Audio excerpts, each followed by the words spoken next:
Often we photographers look at what we do as a solo career. But in truth, some of the most amazing photographs you've ever seen are the product of an entire team of creative people. Today, we'll talk fashion photography, art direction, and a lot more with Scott Kelby on this episode of Behind the Shot.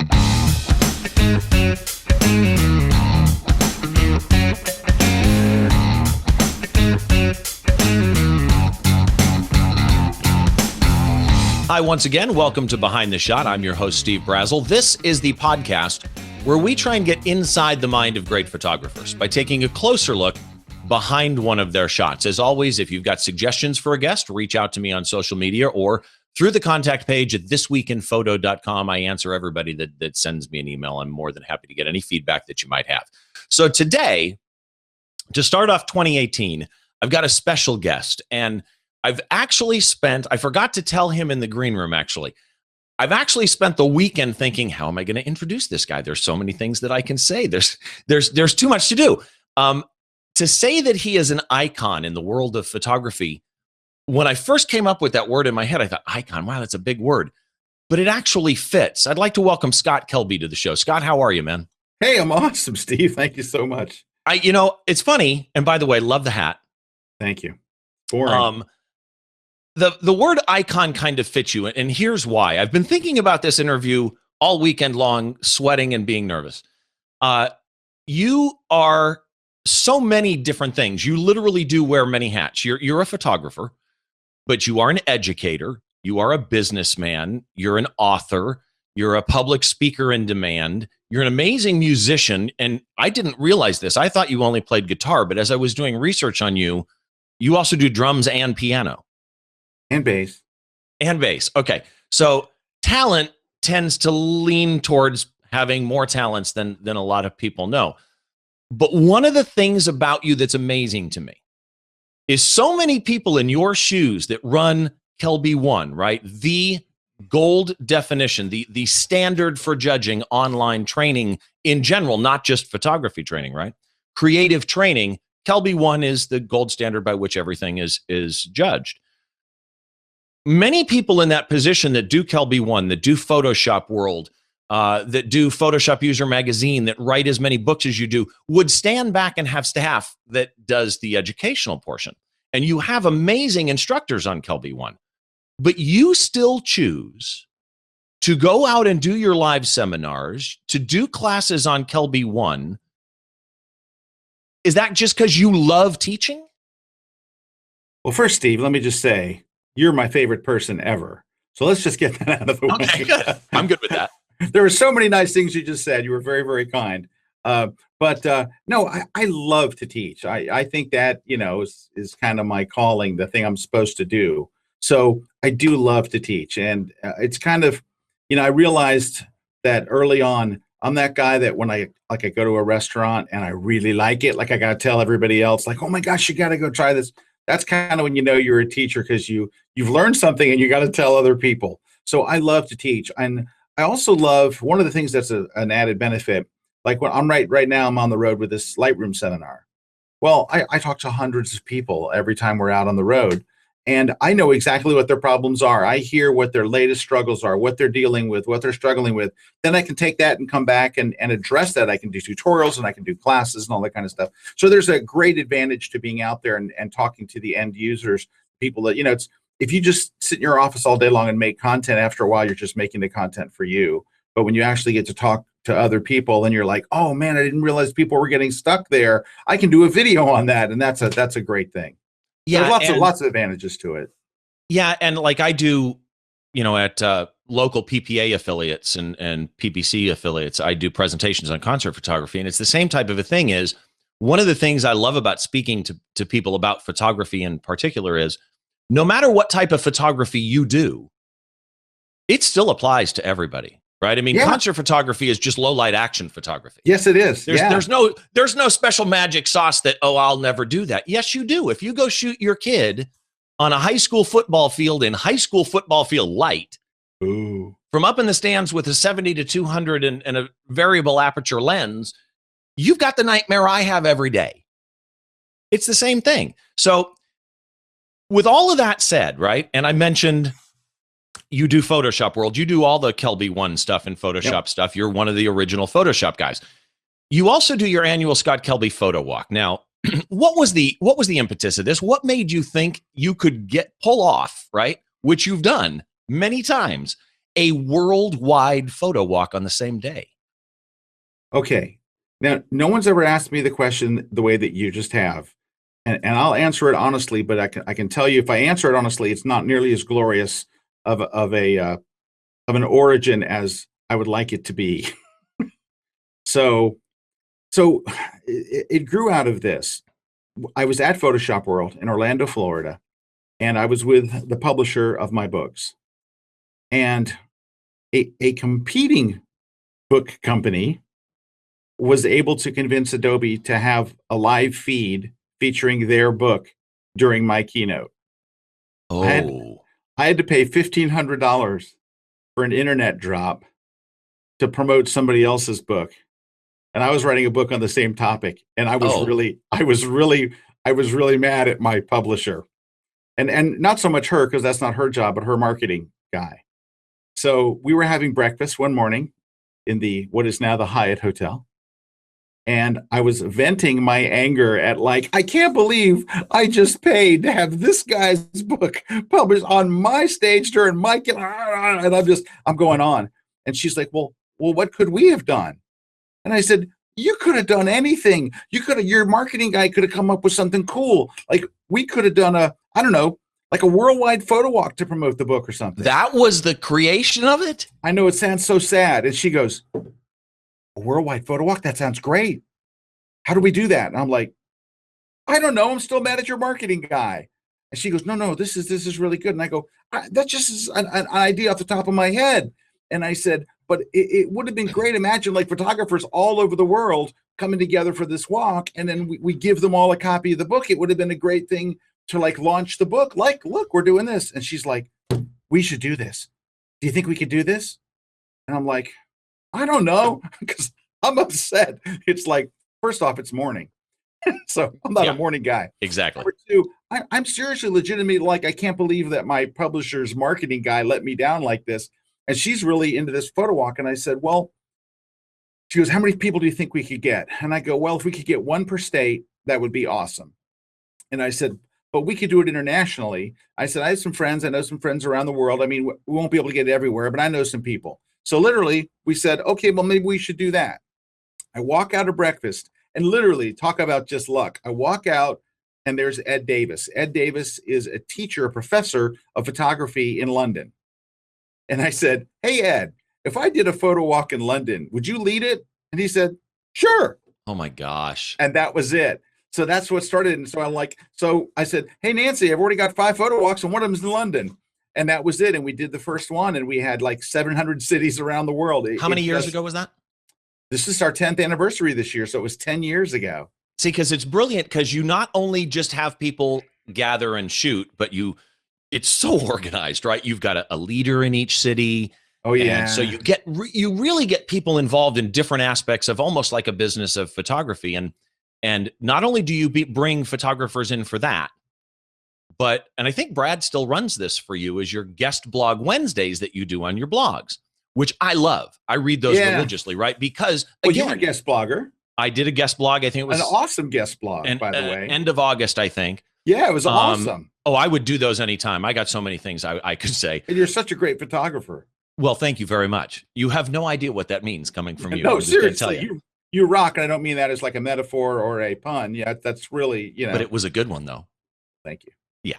All right. So, which brings us to your photography. All right, Steve, before we do that, though. Yeah. Just so we get this down in paper or on air, can you re-ask me the question about how the worldwide photo walk, and I'll give you the answer that everybody would really like to hear. Oh, heck yeah. Okay, let's okay, ready? And scene. So Scott, you do this amazing thing, the Scott Kelby annual worldwide photo walk. How did you come up with that? Well, Steve, I feel like photographers need the social aspect to come together. Really, when you think about it, no matter where we're from or what our cultures are or what our religions are, when it comes to photography, we're really just one group. And so I thought, wouldn't it be great if for one day we could put aside our differences, our boundaries, our borders, our cultural differences, and come together to celebrate photography as people. And that's why and how, exactly how, I created the Worldwide I Photo Walk. think you were just channeling the Zen of Trey Ratcliffe. That was very Trey, wasn't it? Yeah. And I've never seen the two of you in a room together. So I'm just saying. No, Trey and I did an episode of The Grid together, I know, and I have pictures of me and Trey. Yeah. In fact, you, Trey, and Rick, I think, once. Yes. Yeah. And I visited Trey at his house and his home in New Zealand. Cleaver and I went and visited him. I had him on this fall, and that was just such one of my favorite episodes of all time. He's awesome. Trey is awesome. I would actually suggest he's brilliant. He's a Zen master. Yeah, there's no question. He's a great photographer. I think Trey tries to do a lot of good. I think he really does. I think he's a good guy. So speaking of good photographers, this is one of the huge reasons I wanted to have you on. Everything we've talked about, right, is the business end of Scott Kelby. And it doesn't get talked about enough because people think, oh, well, he went and he shot these shots for his video series or whatever. What an amazing freaking artist you are. And like our buddy Rick, you specialize kind of in not specializing, right? I mean, you go look at your site. I spent the weekend 3 or 4 different times looking at your portfolio. You've got portfolios for fashion and beauty, for people, for travel, for sports, for one of the hardest things on earth to photograph, automobiles, right? Because of reflections. But I've also seen wedding pictures from you, architecture pictures from you. And I'm sitting here last night, not kidding here, not just blowing air at you, right? Sitting here last night with my wife going through your portfolio and shot after shot. Oh my, that was our entire night last night. So first of all, to the viewers, if you have not checked out Scott Kelby's portfolio, he's got tennis shots in there. I didn't know you'd shot tennis. You've got a tennis shot in there that just blew me. The back of Tiger Woods. And you know it's Tiger Woods, right? Wow. And also, while you're on his blog, look at his about page. You have the most fun about page I think I've ever seen. Thank you. You list your favorite movies, and by the way, you picked the right ones. So that brings us to your photography again. Your photos are amazing, and I'm going to do something different today. I'd like to go through 2 of your shots. And Sure. The reason is because these 2 shots are shot at the same location. Where was this location at? So the location it's in an abandoned mansion, and the mansion has been abandoned for many, many, many years. I guess it was stuck in some bank or estate thing. The mansion is actually located in a very, very small town called Howey in the Hills, Florida. And this is the Howey Mansion. So it's Mr. Howey's former mansion. And it's just open for photography, or? Well, they unfortunately, it's now closed for photography. It was open for a very short time. You could donate some money to the restoration project or whatever, and they would let you come in and shoot. And they were letting photo groups in. And so a friend of mine went there with a photo group, and she called me and she said, Scott, you got to see this place for a fashion shoot. This would just be incredible. It's mostly open. There's a little bit of furniture. You'll really super love it. You should go do it. So that's what I did. I contacted through her, and we arranged it. It was very inexpensive. I think literally it was maybe $500-600 for the day for the entire mansion. And we'd have the place to ourselves. And basically they just come and unlock the door, and you stay there until you're ready to leave. You call them up and they come and lock the door. So that was it. So that's where it was, in middle of nowhere, Florida. So before I bring up any of the shots, there's something I see in your photography, and I'm curious if you're aware of it, because with all the different things you shoot, by the way, somebody walks up to you or you meet somebody that doesn't know who you are, which happens, right? All the time. You shoot so many different things, and how do you describe what you do for a living? Really, here's what I say. I'm a photographer, and I photograph 3 things: people, travel, and sports. Now, Okay, I also do encompasses everything. Yeah, because people covers, all of the things. Travel, I think I pull my architecture in there because most of my architecture photography is international, and it doesn't really cover automotive. So automotive, you know, I'm still struggling with automotive. I'm kind of a student of automotive photography. Tim Wallace is the guy that got me hooked on it. Tim Wallace is a very, very famous UK-based photographer and a friend of ours. And Tim did a class on Kelby 1, and I actually went home and I went to my garage and I did my first shoot using his techniques. And he gives you all the settings. He's use these settings, use this softbox, do it just like this. I took my first picture, and I was like, oh my gosh, it works just like he said. And it's such a, I don't want to say it's such a, you know, unique specific genre, because a lot of people do it, but a lot of people just don't do it well, right?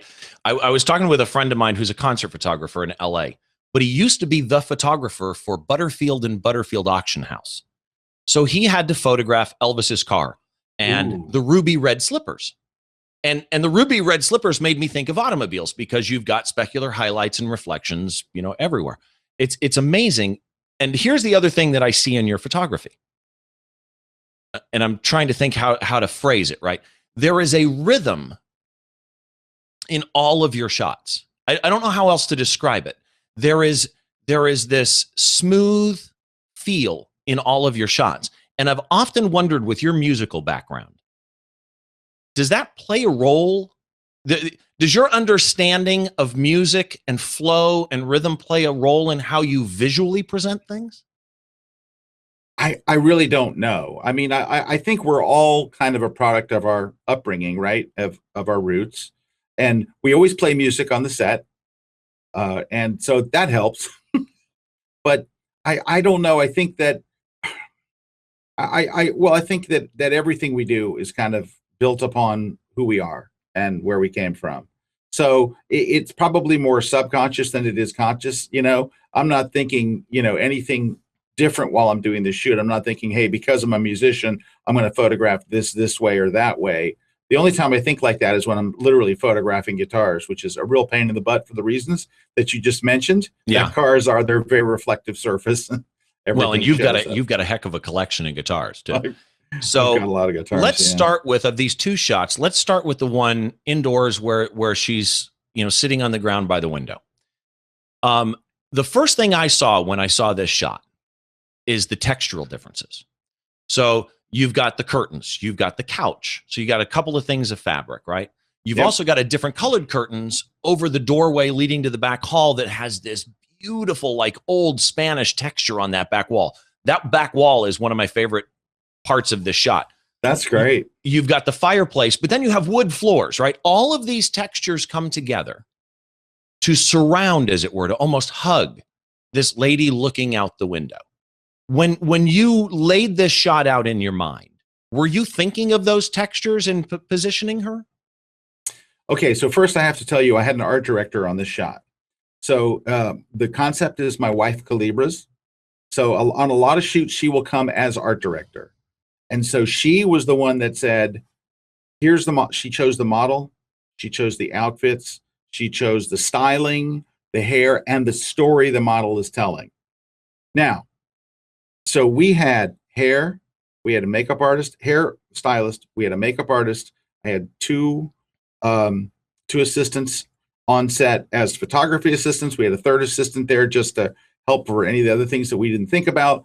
And we had Calibra doing the photo styling.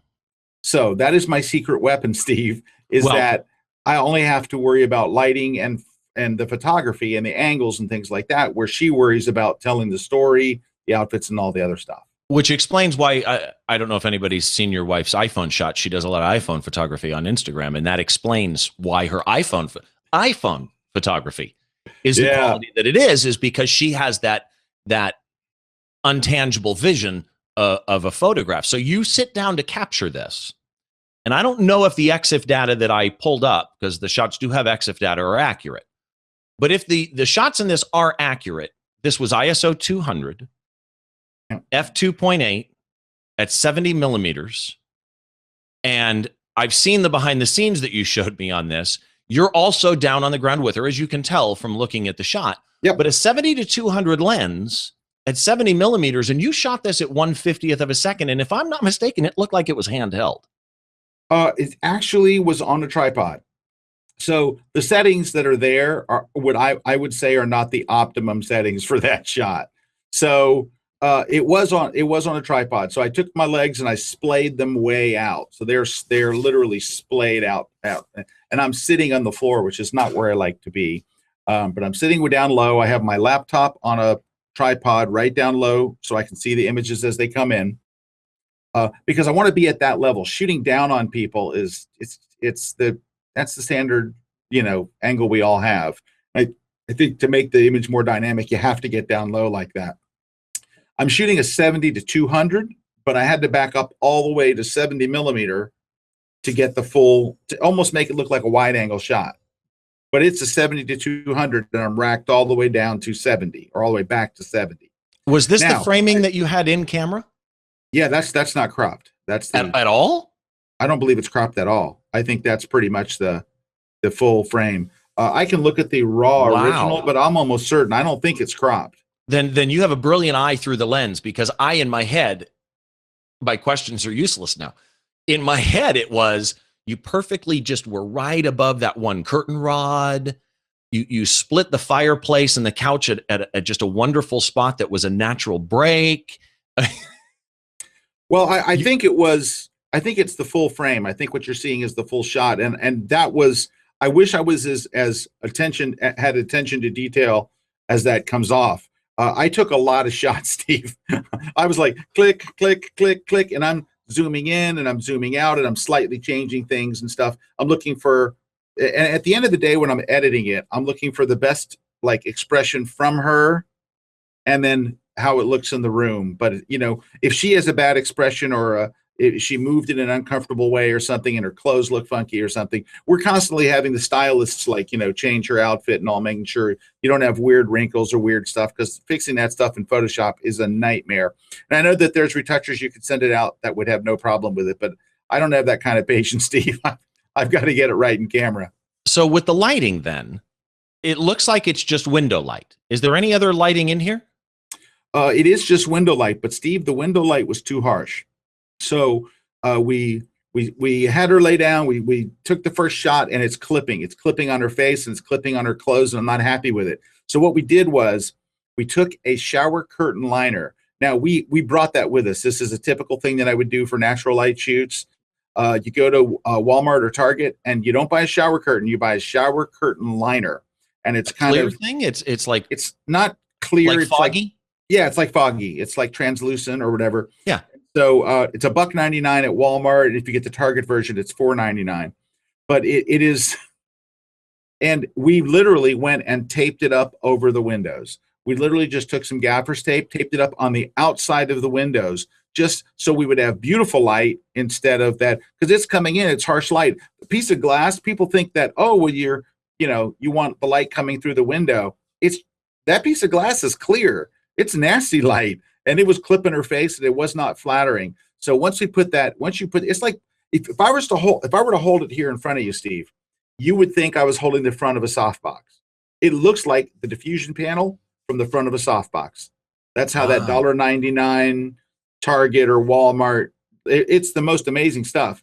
You get some gaffer's tape and tape it over the outside of the window, and all of a sudden the light becomes beautiful. All your clipping problems go away. It's soft, it's nice, and you don't have to worry about it I need anymore. to try that. And what's funny is my next question was, how did you keep it from blowing out her face? No. So I'm bringing you on every interview, my friend. So you shoot this thing. Yep. And I'm guessing, knowing your work, this was really close in camera, exposure dead on, focus dead. What do you do to a shot like this? I mean, obviously different subjects are going to be different, but a shot like this, when you do pull this up in Lightroom and or Photoshop, what do you do to this to make you happy? First, I look for anything that's distracting in the photo. So any little, like a spot or a bright area or something in the background, it could be a string on her clothing or anything. First thing I look for is distracting stuff.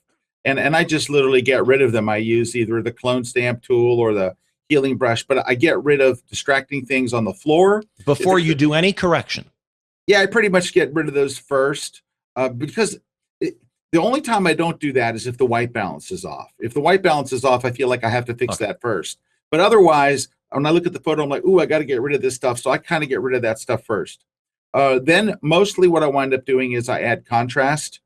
A lot of the times when you're shooting, here's the thing, when you're shooting raw, right, your camera turns off all of the stuff inside your camera that's supposed to make your photos look good. Turns off the sharpening, the contrast, the vibrance, it turns off all that stuff, and you get a flat, raw photo. So when you open that photo in Lightroom, it looks very flat. It is not that, and you're still seeing the JPEG on the back of the camera. So the back of the camera, and in my case, I'm seeing it in Lightroom. When it first comes in Lightroom, it's very warm and rich and awesome. And then it says loading, and it loads the raw photo. It's very flat. So I'm adding contrast as number one. That's a big thing that I add to all of my photos. And, you know, I talk to people and they'll go, well, how much contrast do you add? You know, and I'm like, I don't know, 100. They're like, you add 100? And I go, if it has people in it, I don't. But if it doesn't have people, I generally add like 80 to 100 contrast. If it has people in it, I got to be careful that you don't sunburn the people or whatever. But I crank the contrast a lot. I add a little bit of clarity, which, by the way, is just another form of contrast. It's mid-tone contrast. Right. I add a little bit of clarity. Clarity is one of my favorite tools, and also one of the things that it's like telling people, you know, get away from the car. Yeah. You know, back away from the clarity slider, but used properly. Oh, yeah. It's the difference between a star photo and a mediocre photo. Well, I think of it as a detail enhancer. So yeah. I use it to bring out detail in the wood, detail in the walls that you liked in the back. And honestly, Steve, I'd love to take credit for, you know, those walls and all the depth that's in that photo. We were just very lucky. And honestly, it is part of it is having an amazing location. So you take that same model and the same styling and the same thing and do it in the studio, and you're like, that's okay. I mean, the location gets a lot of the credit here. And Calibra's story, having her look out the window, and her story was, by the way, to the model, she goes and tells the model, okay, here, you're gonna have to do a little bit of acting. Here's the story. You've lived in this fabulous mansion, and you've lived this charmed life, and you had this wonderful husband. Oh, that answers so much. Yep. And then, but then, you know, he's leaving, and you see him leave out the front door, and you run to the window, and you're like, you're overcome with grief, and you open it, and you see him driving away. And that's the story. You just want him to look back and see you and turn around and come back. This isn't a photograph. This is a scene, literally. Right. That's what she does. And so, so Steve, I realized, and I sat her down one day, and I was very frustrated with my photography. And she's like, well, why are you frustrated? And I said, because I don't have neat ideas. Like, I can light stuff, and, you know, and I said, but my ideas are kind of like, okay, let's put up a gray background. Okay, stand there. And I'm all focused on the lighting, and I'm all focused on this stuff. But I said, I think I could do much better, but I don't have the idea to start with. And so I asked her, she came to one of my shoots just to kind of help out one day. And she called me aside and says, you're getting involved in so many things that don't have anything to do with the creative process. You know, and there's so many people on your set, and there's so much stuff going on. I don't know how you get anything done. And so I asked her, could you come on my next shoot and just help? And so she just kind of stood in the background, and she'd come over and go, why don't you do this? Why don't you do that? And I'm like, oh my gosh. And that was it. Then I'm like, okay, you're my art director. So in this case, I told her, I said, we're going to go to this Howie mansion. And she said, well, I'll pick the models. And she is so good at picking models, right? She really looks at facial structure, and she looks at all these different things. And then she picks the right outfit for the right model for the story that she wants to tell. Steve, do you know how easy that makes my job? Oh, yeah. So now, see, here's the other thing, though, that I think is key to get out of that, especially for I don't want to say amateurs, for beginners or serious professionals that want to get better, is so many people will suggest to a photographer, you know, my wife does it to me. You know, maybe you should do this. But the photographer, there's two ways that you can take that. Right?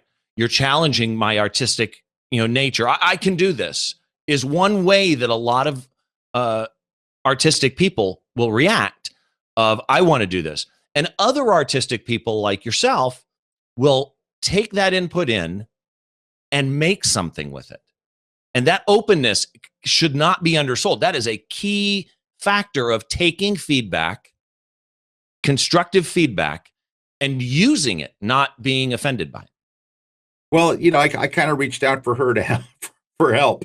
But can I tell you something? When you see a big fashion shoot, it is always a team effort.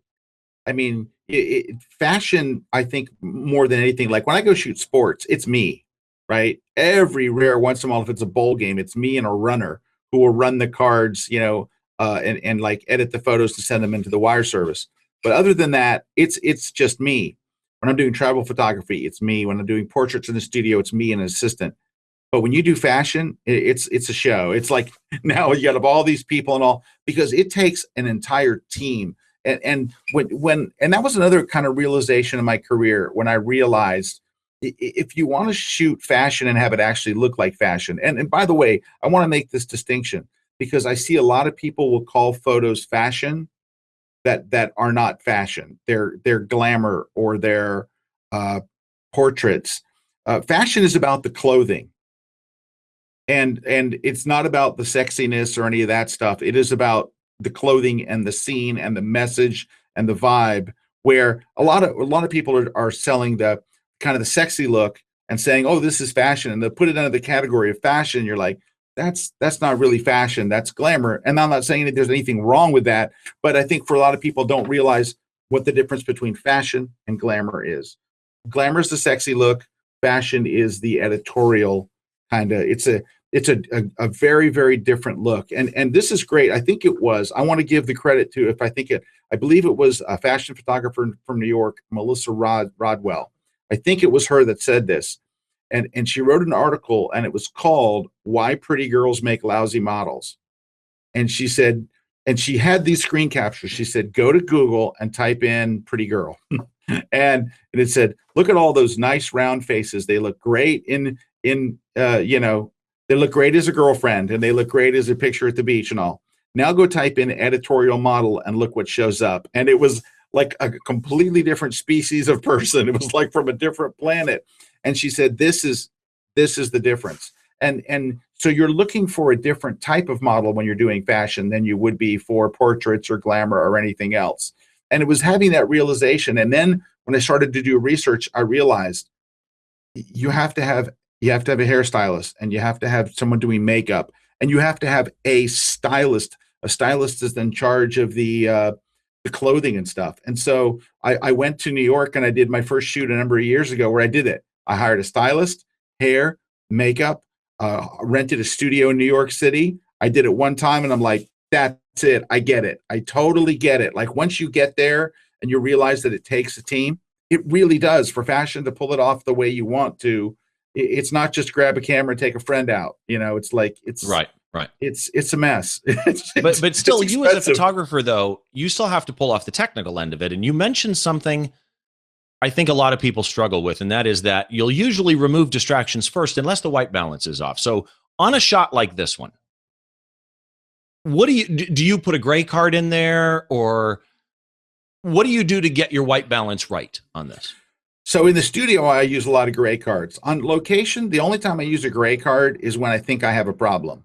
I have a gray card with me, but if I look, because I'm trying to generally make my scene warmer than accurate. So I wouldn't say that when I'm doing a fashion shoot, or I'm not trying for accurate white balance. I'm trying for a flattering white balance. Okay, so makes sense. I'm normally going to go with warmer. In fact, that you can go to a camera store and say, I don't want a gray card, I want a warm card. And they will give you a special level of gray that is designed to make the image warmer than it would be. Like wedding and portrait photographers should use a warm card, for the rest of the world will use a gray card.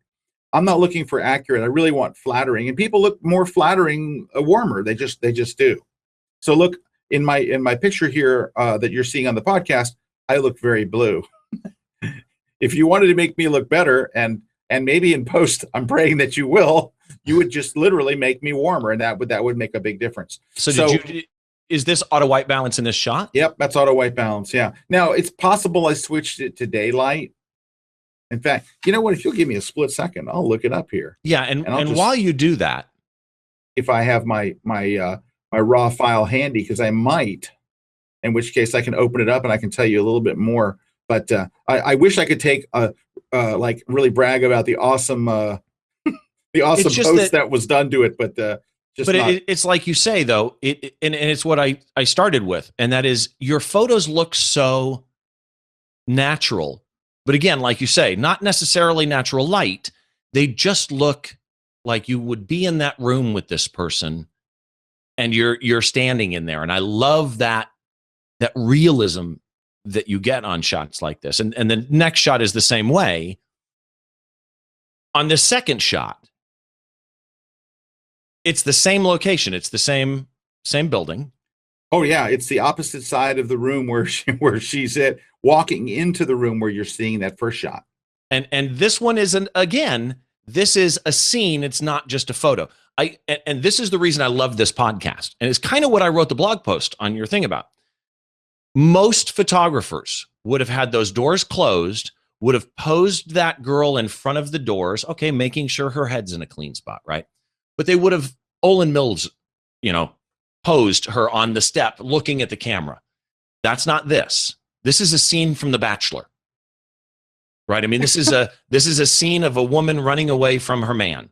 There's literally, this picture tells me a story.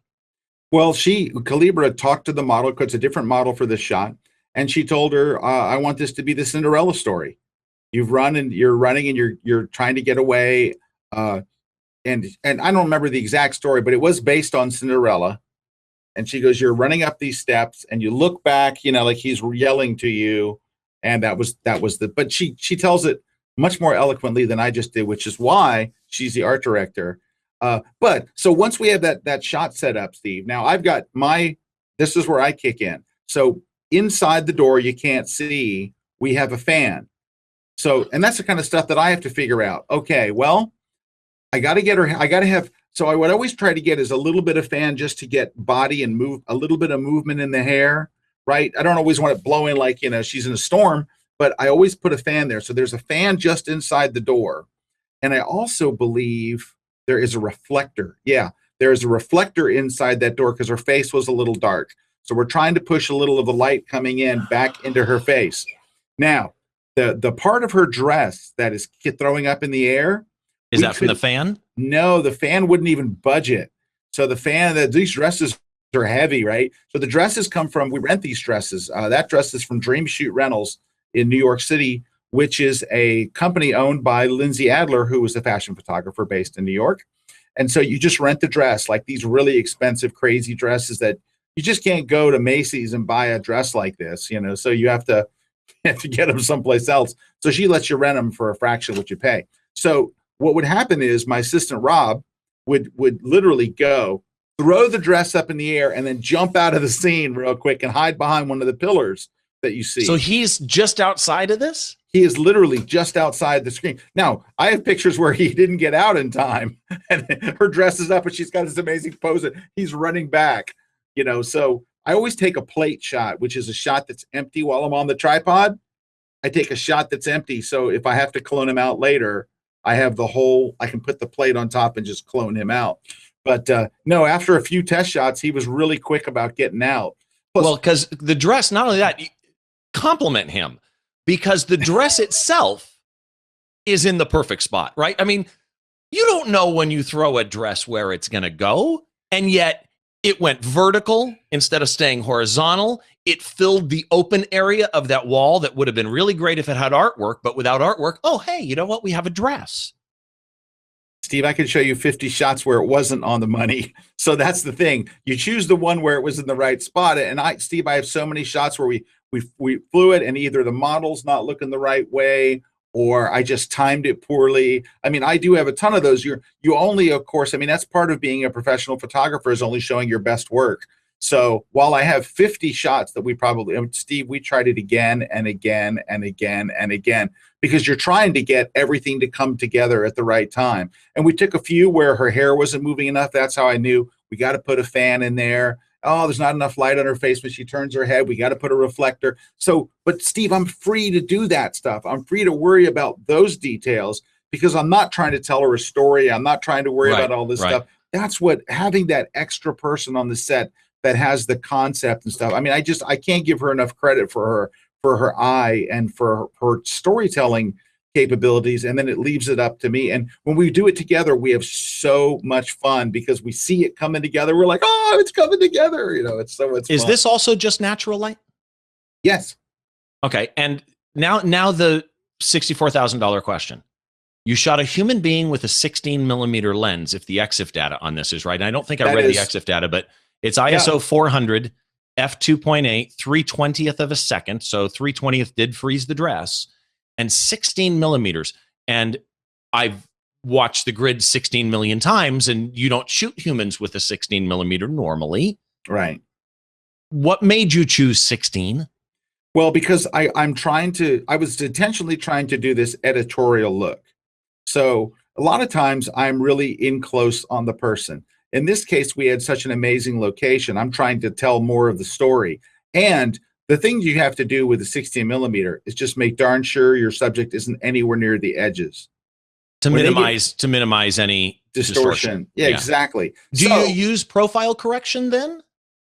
I do, but it still doesn't help. The profile correction really, it takes like if the image is bowed out, it takes it out and it removes the vignetting, but it's not going to take the distortion out of the corners. I mean, or out of the edges. If your subject gets too close on a 16, it's just instantly dead. It's dead. So she is in a good spot. And I had to take a few test shots to make sure she wasn't distorting. It is not my first choice, Steve, for portraits, for sure. But if you want to tell a story, because there's no sense in me going there. And by the way, I did this just to see. There's no sense in going to this amazing location and then doing a close-up on her to where you could have shot it at your house. I mean, we drove miles, Steve, hours away from where we are to get to this. And by the way, we also, and this is going to sound, there's a story, there's a great lesson in here. We had to rent a U-Haul to carry the amount of lighting equipment I took. So when we got to the location, my two assistants and myself unloaded an entire U-Haul into a make-ready room. So if you were, so you know the picture of her lying down? Yeah. If you walk through that curtain and you look left, it was just equipment all the way. The entire room was full of lights and just scrims and everything you could possibly imagine. And we never used a light the entire day.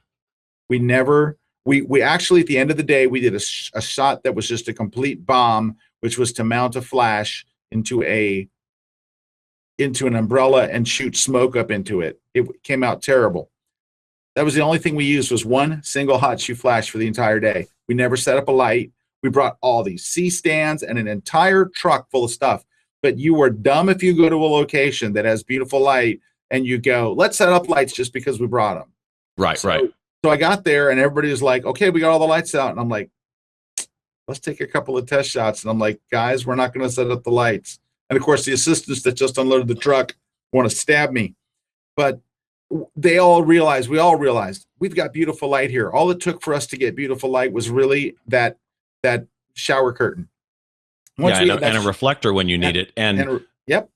And like you say, if you go to a beautiful location, a beautiful environment, you have to know ahead of time, you're going to want the environmental portrait. Yeah. You're not going to want a close-up of somebody's ring. Right. And that's why I use the 16, Steve. And you're right. I normally wouldn't shoot with the 16. And I also sent you a third shot of the whole room. Like, here's the room where we're at. And the 16 works marvelously in there as long as I don't let my subject get too close to the edge. I'll put those behind the scene shots in the blog post that goes with this. Great. Awesome. So that people can see them. Because the one of you down on the ground shooting the girl that's on the ground. By the way, the second one of her walking in through the door, that one you could have shot standing at eye height. You chose to shoot that down on the ground. Why? Because this is what I've learned about shooting wide. If you get down low with a 16 or a 14, it makes things look epic. And it sounds crazy, but it changes the epicness on a level. When I was on my last seminar tour, I showed a picture of a bride. So the bride, we're outside the church, and she is on a pew on the outside, and she has a very lovely pose.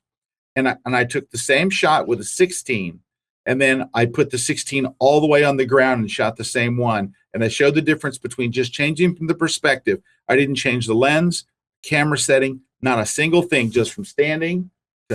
One looks like an epic thing you'd enter in a contest. The other one looks like a snapshot. There is a real secret to super wide angles being down really, really low. And so that's why I intentionally shot it so low, because I want this bigger than life, because it's not a very big area where we're shooting. But with that 16, it looks so wide. The room that we're shooting in is not that big, but when you use that 16, it looks like the banquet room in a palace, but it's not. It's a small room. Well, see, it's what I call child's view. We always joke about the fact that for children, oh, the world is this giant, amazing place. Big, yeah. So if you become a child, suddenly the world really is a giant, amazing place. You know, it's like the old TV show. I'm going to date myself. I was going to say Land of the Giants. I better not do that. I remember Land of the Giants, but that was for old people, I thought. Yeah. Well, yeah. Thanks. Appreciate that. I cannot say thank you enough, because going through these two shots is enlightening in many, many ways. Again, same room, same building, same shoot day. It's so enlightening for this. But for the viewers, if you have not gone and looked at Scott's photography, if you're into photography enough to watch a photography podcast, I already know you know who Scott Kelby is, right? You're probably a Kelby One member. And if you're not, why not? But you're probably already a Kelby One member. You may go to his seminars. I know you were just in San Diego by me recently. Yep. And you know him for all of these reasons. Do not miss the fact he is a world-class photographer, and you need to see this guy's work. Where can people go to find out more about Scott Kelby? Well, there's always my daily blog, scottkelby.com. I write a daily blog, and there's a link to my portfolio there. And let's see where else. You can follow me on Twitter, on Facebook. I'm Scott Kelby on Twitter. On Facebook, unfortunately, I'm facebook.com/skelby, SKELBY, one word. Instagram, you're Scott Kelby, though. Instagram, I'm at Scott Kelby. Yeah, any of those places are pretty. The blog's good because the blog has a link to my portfolio. It's got an about me that you mentioned earlier. And so it's kind of my home base, I guess. And I've got a bunch of links also for Kelby One, for Photoshop World, for YouTube. I've got all of those. I'll put those in the blog post as well. I'm super digging you. And please compliment your wife, because she does an amazing job. They should follow. What is her Instagram? Because people should follow her on Instagram too. She is Calibra. I believe it's Calibra Kelby. Calibra, KELBY, KALEBRA Kelby. Okay. And she's on Instagram. Yeah, her stuff. What she gets out of an iPhone really just makes me angry. Really just like, come on. And I look at her sometimes and I'll go, you took that with your phone? And she looks at me like, what else would I have taken it with? And I'm like, okay. Again, Scott, this has been a great time chatting with you. I appreciate it very much. To everybody that's watching, make sure you go check out the blog post associated with this. It's at thisweekinphoto.com. Click the link for Behind the Shot. Find this episode with Scott. You'll find a bunch of his other pictures there as well, and a whole bunch of information on him, and all the links to all the Kelby One stuff and Scott Kelby information that you need. That does it for this episode of Behind the Shot. Thank you very much for watching. If there's anything you need, always reach out to me. We'll see you next time.